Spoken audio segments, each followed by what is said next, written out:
If you are struggling to find love, the Stoic way does not begin by chasing affection, seeking validation, or questioning your worth, but by understanding a truth most people resist their entire lives, which is that love cannot be forced, demanded, or negotiated through anxiety. Because Stoicism teaches that anything pursued from fear will never bring peace. And most suffering in love is not caused by being alone, but by the belief that being alone means something is wrong with you. A belief that quietly poisons a mind and makes every interaction heavy with expectation. And the Stoics would tell you that when you enter love hoping it will save you, complete you, or heal wounds you have not faced yourself, you turn connection into dependency, and dependency is not love, but emotional hunger.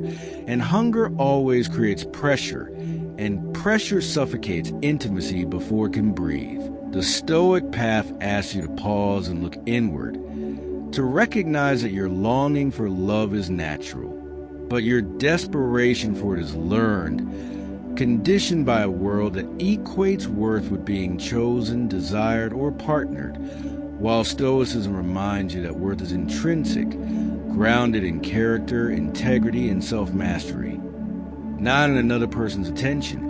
And when you truly accept this, something subtle but powerful shifts within you, because you stop approaching love as a solution to loneliness and start approaching it as a shared experience between two whole individuals.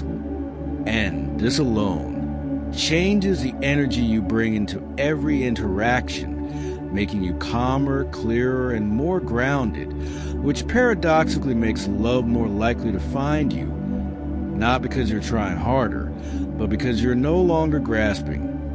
The Stoics were deeply aware that human beings suffer most when they attempt to control what is not theirs to control, and nowhere is this more evident than in romantic pursuit, where people obsess over text replies, mixed signals, timing, attraction, and outcomes, pouring enormous emotional energy into variables they cannot command, while neglecting the one domain that is always theirs, their own conduct, emotional regulation, and inner stability.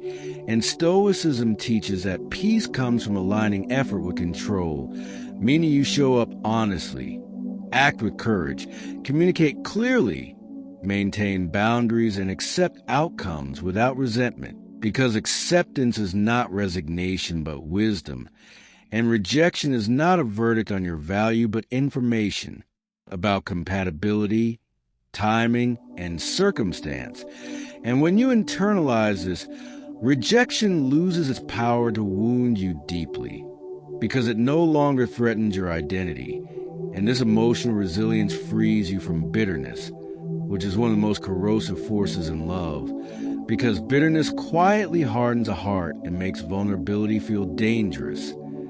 The Stoic approach to love also demands solitude, not as punishment, but as training, because the ability to be alone without collapsing into distraction or despair is proof that your inner world is ordered, and a disordered inner world will always create disordered relationships, regardless of chemistry, because unresolved insecurity manifests as jealousy, fear of abandonment, overthinking, and emotional volatility.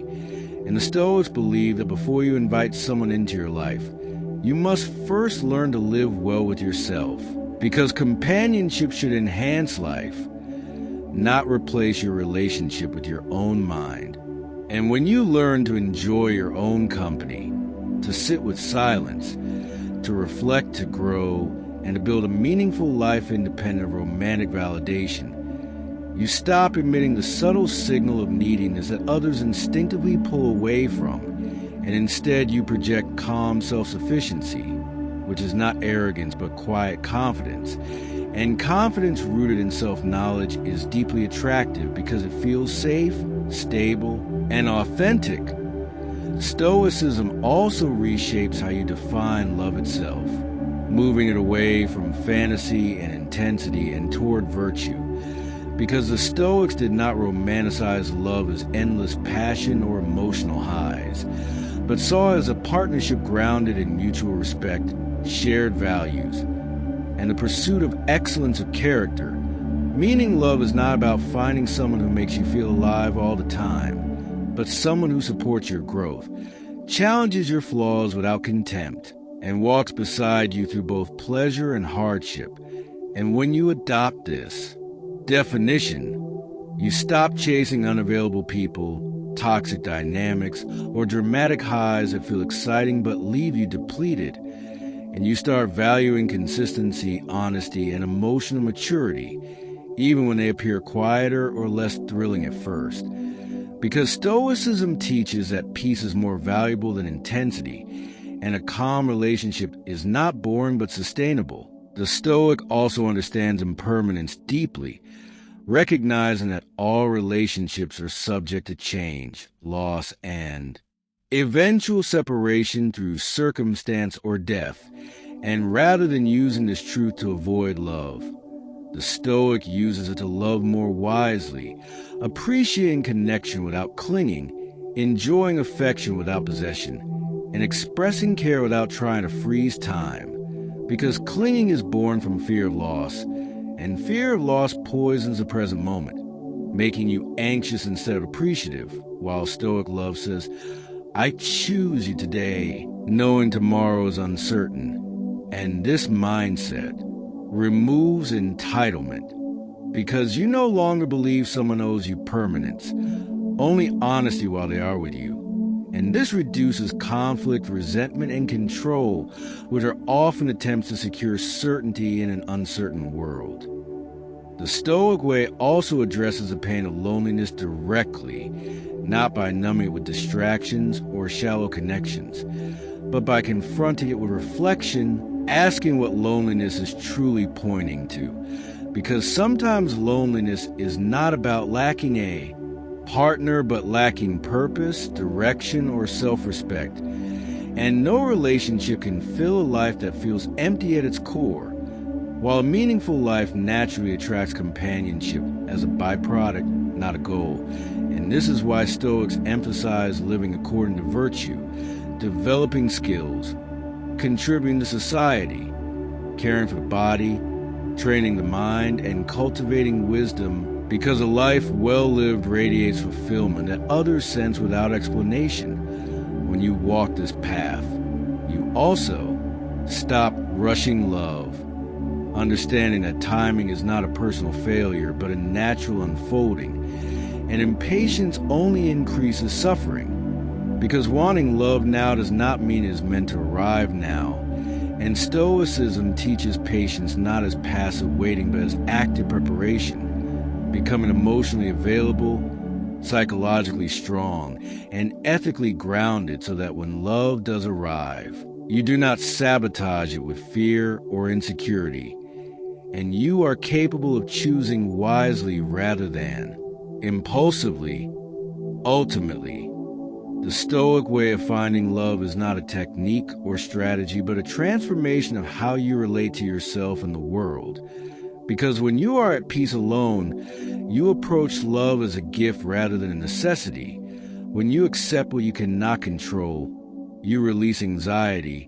When you continue walking the Stoic path in matters of love, something even more profound begins to happen within you, because you start to recognize that love is not something you lack, but something you express through the quality of your being. And this realization slowly dissolves a quiet desperation that once made every interaction feel like a test or a gamble. Because Stoicism teaches that when you seek approval, you place your peace in the hands of others. But when you live according to reason and virtue, your peace becomes untouchable. And this inner stability radically changes how you experience attraction, dating, and relationships. Because you're no longer interpreting difference as rejection of your worth or tension as proof of value, but simply as signals, neutral information to be acknowledged without emotional collapse.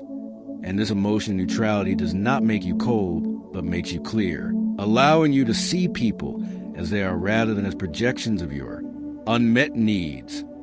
The Stoic understands that many people struggle to find love not because they are unlovable, but because they unconsciously ask love to compensate for wounds they refuse to heal, such as abandonment, insecurity, or a lack of self-direction. And Stoicism does not shame these wounds, but insists that they are your responsibility, not your future partner's burden. Because expecting someone to carry your emotional weight will eventually exhaust them and leave you resentful when they fail, which they inevitably will, as all humans are limited. And this is why Stoics emphasize self-governance, emotional discipline, and self-examination, teaching that the greatest act of love you can offer another person is not intensity, but emotional reliability, the ability to remain steady under stress, to communicate without cruelty, and to act without impulsive reactivity. Qualities that are forged not through romance, but through solitude, reflection, and deliberate practice. As you grow into this mindset, you begin to notice that your attraction patterns change, because you're no longer magnetized to chaos, emotional unavailability, or dramatic tension disguised as passion, and instead you feel drawn to calm strength, clarity, and integrity, even if these qualities once felt unfamiliar or unexciting. Because Stoicism retrains your nervous system to associate peace with safety rather than boredom. And once this shift occurs, you stop mistaking anxiety for chemistry and inconsistency for mystery, realizing that real connection feels grounding, not destabilizing. And this awareness protects you from repeating the same painful cycles that once convinced you love was scarce or cruel. Stoicism also teaches you to speak truth without attachment to outcome, meaning you express interest honestly, set boundaries calmly, and walk away without bitterness when values do not align. Because you understand that forcing alignment is violence against reality, and reality always wins. And this ability to walk away is not indifference, but self-respect, which is essential for healthy love. Because love that costs you your dignity is not love, but self-betrayal. And the Stoics were uncompromising on this point, believing that nothing external is worth the corruption of your character, not even companionship. And this conviction gives you an unshakable center, so that whether you're chosen or not, you remain whole. As time passes, you also stop fearing being alone, because you recognize that loneliness is often the space where wisdom grows, where clarity emerges, and where you refine your values. And the Stoics saw solitude as a teacher rather than a punishment, a place where you confront yourself honestly without distraction. And this honest confrontation is what prepares you for mature love.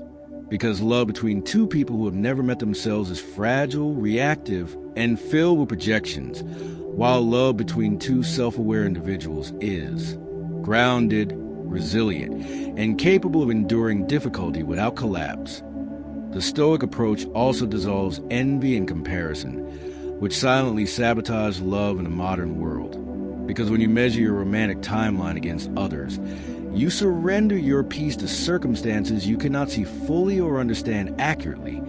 And Stoicism teaches that comparison is a theft of joy, because every life unfolds according to its own rhythm, shaped by countless variables beyond surface appearances.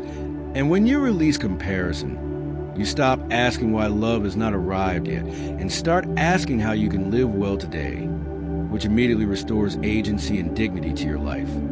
Eventually, you come to understand that love is not something you hunt, but something you allow.